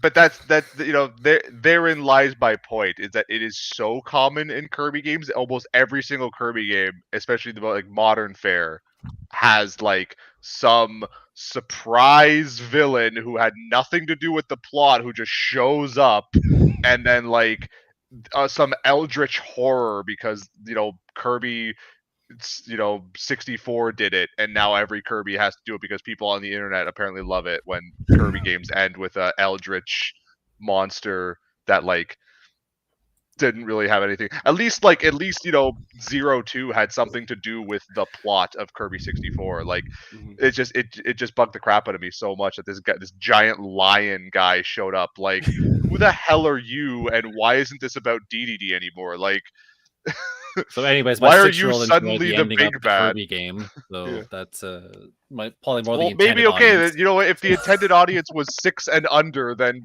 good job, Nintendo. You fucking nailed it. Like, I mean, I for one didn't see the exact nature of it coming, but Yeah. Anyways, but it had nothing to do with anything. Like, it's so stupid. I feel like you guys have had this conversation before.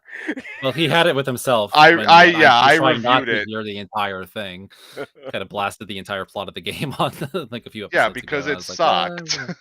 Because it had the germ of a good idea with DDD, and then it was just like, oh, by the way, he has that's not it, and it's some other guy that would never showed up until right now, and you're supposed to care about this for some reason.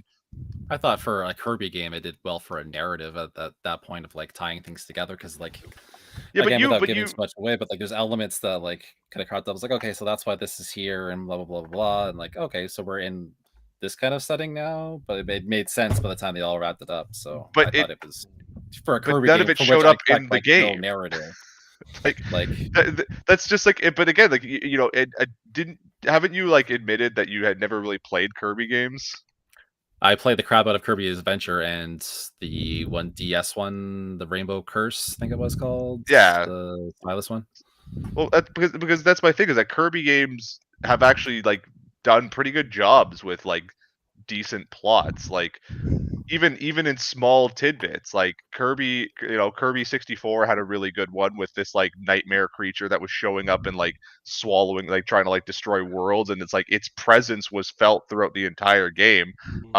Like the reason that that game kicks off is because the like little fairy person, like her world gets completely like destroyed by this thing, so she goes to find Kirby to help her.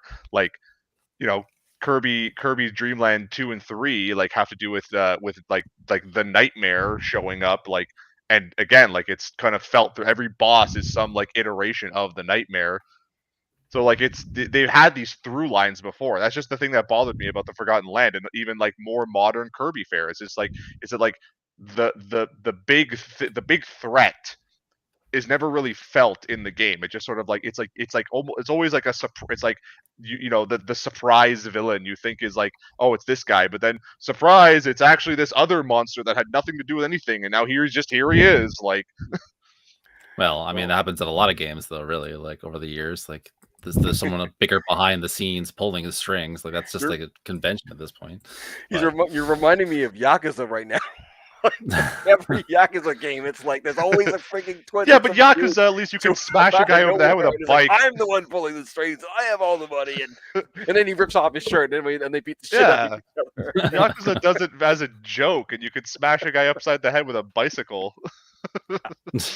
Like, I don't know, that the final mouthful mode in Kirby was pretty like equivalent. You know what? Okay, I'll concede that was actually pretty cool.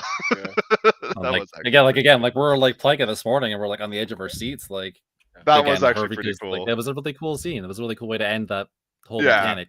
I hear that. I'm just hitting like the most interesting part of the game now that we've beaten it. Yeah. Like we literally had to like stop right after the cutscene. Like I've heard it gets there's a lot of interesting stuff to do after this now, so I'm very curious again. I haven't. I'll see for myself before. It's I mean, debatably, I would personally. I didn't like. I couldn't like when because for what it is, it's just doing the game again. Like, well, so it's and again, they try to see the idea that the lion guy is like has something to do with something, but at that point I was like no, I played this game once already. I don't need to play through it again, like for the sake of some character who just showed up at the end and I don't care about. Like, if it was DDD or Meta Knight, hell yeah, I would have done it, but I was like, no, not for this guy. Well, look, the only Kirby game that I've actually played, I think, is Kirby's Avalanche, which is basically Puyo Puyo. So yeah, it's not even a Kirby game. If you really think about it. Kirby's Pinball had a deeper plot than this friggin' game.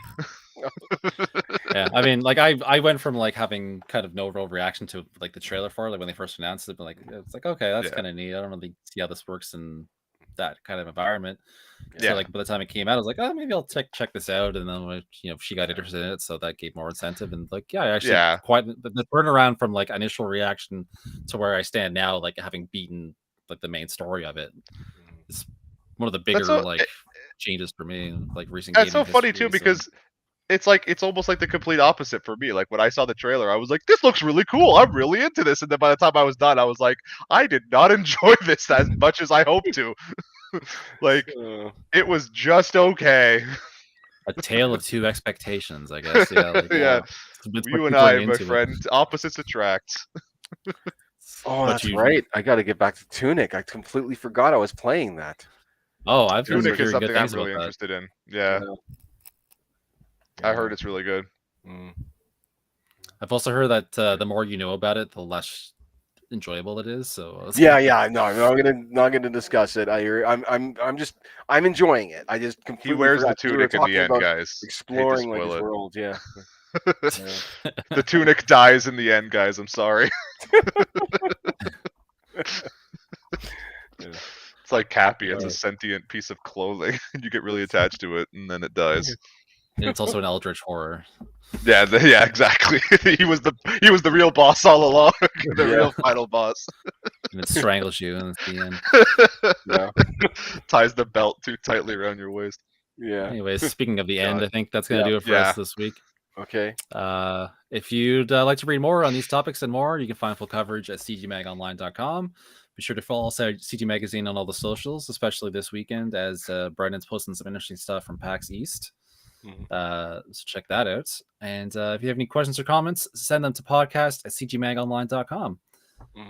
Kari, great to have you on again. Where can people find you?